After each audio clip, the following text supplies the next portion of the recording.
Pilkada makin seru, masing-masing kandidat sudah membentuk tim pemenangan. Yang menarik, politikus PDI Perjuangan Boy Sadikin bergabung dengan tim sukses Anies Sandi. Sementara Ruhut Sitompul, politikus Partai Demokrat, memilih menjadi juru bicara dari tim Ahok Jarot. Mari kita lihat grafis pendukung, kalau kita boleh bilang begitu ya, dari Poros Teuku Umar, kita boleh sebut Ahok dengan Jarot Poros Teuku Umar. Ada 39,2% didukung oleh PDIP, Golkar, Nasdem, dan Hanura. Kemudian ada Poros Gerindra, PKS, Poros Hambalang ya, itu 17%. Kemudian ada Poros Cikeas, Demokrat, PKB, P3, dan PAN. Ada 16%. Yang tidak memilih sekitar 5,2, tidak tahu atau tidak menjawab sekitar 22,7. Ini hasil dari Populi Center. Ya, tadi Bang Don katakan semua orang sudah kenal kok sebenarnya. Betul. Yang penting adalah bagaimana mesin partai bergerak sekarang ini. Betul. Ya kita tunggu sebetulnya mesin partai itu bergerak. Dan di Jakarta ini kan secara nasional PKS itu sangat solid. Jadi untuk ada PKS rasanya, kemudian PDIP juga sangat solid. Kira-kira mereka pun semua punya grassroots. Yang di tempatnya Pak Syarif Hasan, yang saya pernah ingat dan pernah alami adalah P3-nya yang solid. Bayangkan pada pileg pada masa Pak Harto pun, P3 di Jakarta sini itu unggul. Entah ketika sudah partai-partai Islam sudah begitu banyak ya, tetapi menurut saya ini sebuah kekuatan partai yang sangat menarik untuk dilihat. Yang kedua, kita juga akan lihat kemeriahannya. Kalau betul, kalau lihat kan mungkin Ibu Mega akan kampanye untuk Ahok Jarot. Kemudian Pak SBY akan kampanye untuk Agus Silvia. Lalu Pak Prabowo akan kampanye untuk Anies dan Sandi. Itu menjadi sangat menarik melihat. Luar biasa. Parpol akan bekerja di sini. Parpol akan bekerja, tetapi sebelum apa-apa sudah ada transfer pemain. Ya, wah, Pak Eriko. Ini kan, Boy itu kan istilah bola. Oh iyalah. Iya kan? Boy Kalau Sadikin, transfer pemain ada biaya transfernya, ada apa? Ini nggak ada ya? Ini kan ada yang mundur, ada yang ingin menyampaikan mendukung Pak Ahok Jarot. Ya boleh Mbak Nunung. Saya kan tidak bilang tidak boleh Mas Eriko, tapi itu bagus loh. Itu bagus kan artinya dari sebelah Pak Eriko pindah ke Pak Mardani, dari sebelah Pak Syarif Hasan pindah ke Pak Eriko. Hebat. Ya itulah namanya dinamika. Ya tentu kita tidak akan bisa menghambat. Semoga itu bukan berarti kemudian persaingan makin luar biasa. Kalau kami ya melihatnya ini bersaing secara sehat, bersaing dengan program, bersaing dengan menampilkan apa yang akan dilakukan dan yang sudah dilakukan. Nah ini hal-hal yang wajar saja. Kalau misalnya katakan dari pihak Pak Syarif, misalnya ada yang ingin mendukung Pak Ahok Jarot, kan begitu kan? Ya, nah, boleh saja. Boleh. Ya dari kita juga yang sudah mundur ingin mendukung misalnya Pak Anies, ya boleh saja kan. Ini kan namanya dinamika, namanya pilihan. Tapi kalau menurut kami lebih baik yang seperti ini. Artinya bagaimana? Gentleman. Daripada sembunyi-sembunyi, daripada yang diam-diam, senyum-senyum, tetapi ternyata tidak memilih. Di tim pemenangan memang tempat Pak Syarif ini yang paling tertib kelihatannya, ya Pak ya. Alhamdulillah. Alhamdulillah. Ada Demokrat, ada P3, ada apa? Tidak ada yang nyebrang. Dan tidak ada. Oh ada. Hanya mensuplai satu Ruhut ke tempat sana. Hal itu bagi kami sudah kami prediksikan dan tidak menjadi masalah bagi kami karena memang sejak dahulu waktu Pilpres tahun 2014 kemarin memang yang bersangkutan memang sudah di pihak Jokowi. Pak Jokowi ya. Jadi itu sudah kita anggap sudah hal yang biasa, tidak diperhitungkan bukan oleh sesuatu partai. yang aneh. Bukan sesuatu yang aneh dan tidak diperhitungkan oleh kami. Dan sekali lagi ya lebih bagus. Kalau memang itu demikian, ya, bagi kami akan lebih clean, lebih bagus, kita lebih menghadapi bagaimana pemenangan pilkada DKI ini, bagaimana agar calon yang kami usulkan Agus dan Selvi itu bisa memenangkan pilkada. Itu.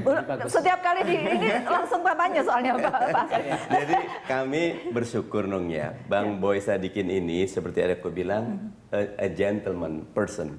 Langsung, dan ternyata saya interaksi sepekan terakhir ini luar biasa. Programnya, kemudian komitmennya, kemudian timnya, makanya dia jadi salah satu sayap utama tim pemenangan dari Anies Sandi. Ya, selain tentu ada Gerindra dan yang kami senang Gerindra sama PKS nih hand in hand-nya tuh udah lama amprok banget gitu lah. Kalau kita bicara mesin partai itu kan dengan bergeraknya beberapa tokoh itu kan juga mungkin akan membawa konstituen di belakang. Ya kan selalu di dalam setiap kampanye itu kan ada vote getter kan. Ya. Selalu ada vote getter biasanya untuk mengambil suara. Kita sudah tahu PKS itu nggak bakal bergerak, nggak bisa diutik-utik. Segitu gitu. saja. Pokoknya itu dan mungkin bertambah tapi susah berpindah. Nambah dong. Nambah bagian baru tadi. Bisa gampang. Bisa gampang nih. Yang ingin saya katakan adalah bahwa kan ada dua hal yang kita tunggu sebetulnya dari kampanye kali ini. Pertama, kampanye yang naik kelas, di mana hal-hal sektarian itu tidak bisa, jangan sampai membuat masalah hubungan horizontal menjadi rusak di DKI. Kan bahwa orang bisa bawa agama nggak ada masalah, orang bawa suku itu normal-normal saja. Di Amerika juga melakukan yang sama. Yang tidak boleh itu adalah kemudian itu sampai diprovok untuk kemudian ini.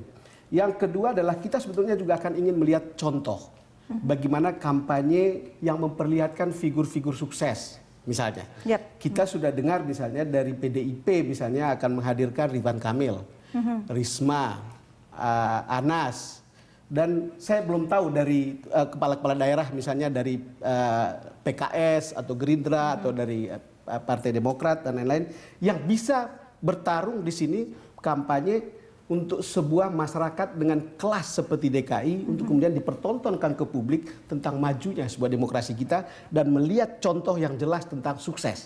Memang masyarakat DKI ini memimpikan calon alternatif, ya calon pemimpin perubahan. Tapi memang perlu pengenalan itu ya. Sebenarnya begini. Masih sangat perlu buat seorang pemimpin di samping memiliki knowledge dan skill yang bagus. Seorang leadership memerlukan leadership yang bagus, dan leadership yang bagus ini ditentukan oleh behavior.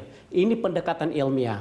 Manakala calon pemimpin itu behaviornya tidak dapat diterima oleh masyarakat, maka itu juga akan mempengaruhi kepemimpinan ke depan.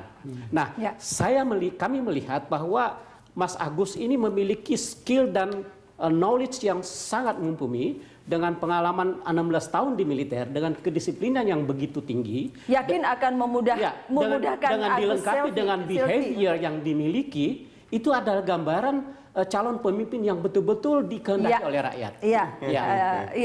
Akan mudah dikenal begitu. Tapi Pak Ahok dengan Pak Jarod sudah dikenal dan gampang diserang. Memang rakyat Jakarta ini sudah sangat dewasa, sangat cerdas.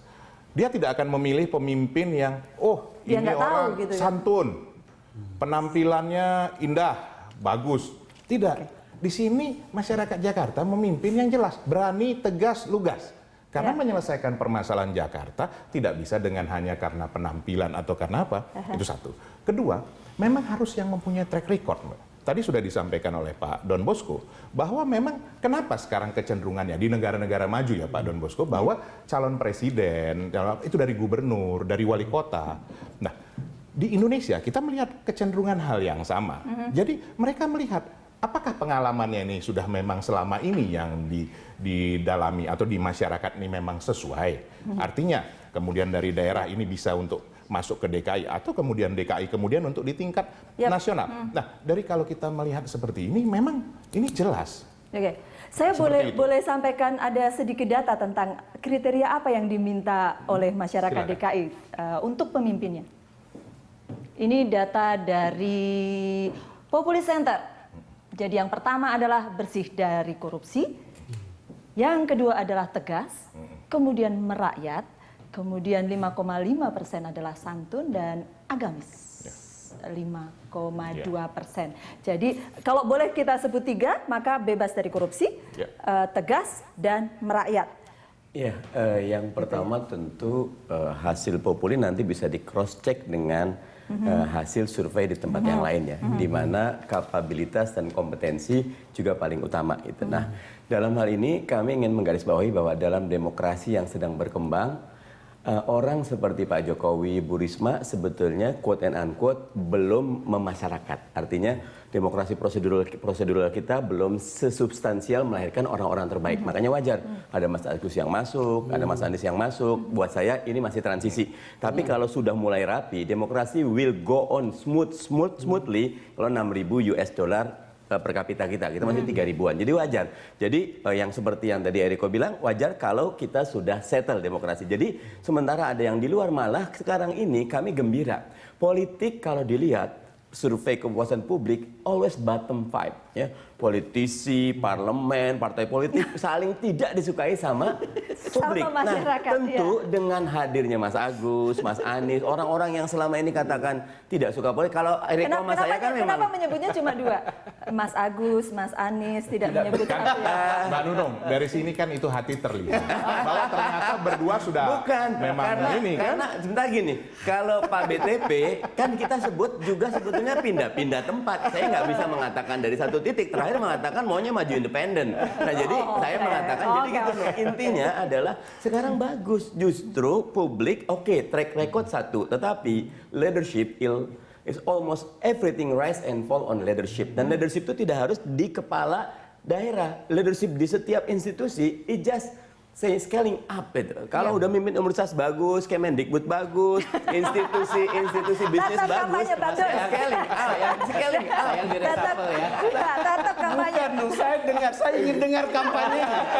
Kenapa saya ingin dengar Mas Mardani kampanye? Sebab ini Sebagai dari calon belum orang selesai persoalan Pilpres 2014. Bagaimana Mas Anies ada di kubu Jokowi, lalu kemudian itu bagaimana PKS sama Gerindra menyerang kubu Jokowi, di mana Anies kemudian jadi pembicara. Pertama di kubu Bang Don, pertama di kubu SBY dulu. Calon presiden, Makanya kemudian saya pindah. Dengar, saya tertarik. Persoalan saya Soal transfer tadi itu ada Mas Eriko, Anies. persoalan saya begini. Itu di sosmed itu bekas-bekasnya itu masih banyak. Masih banyak. Kan itu beredar kemana-mana. Saya tidak tahu bagaimana mereka mentip semua itu. Nggak boleh ditip.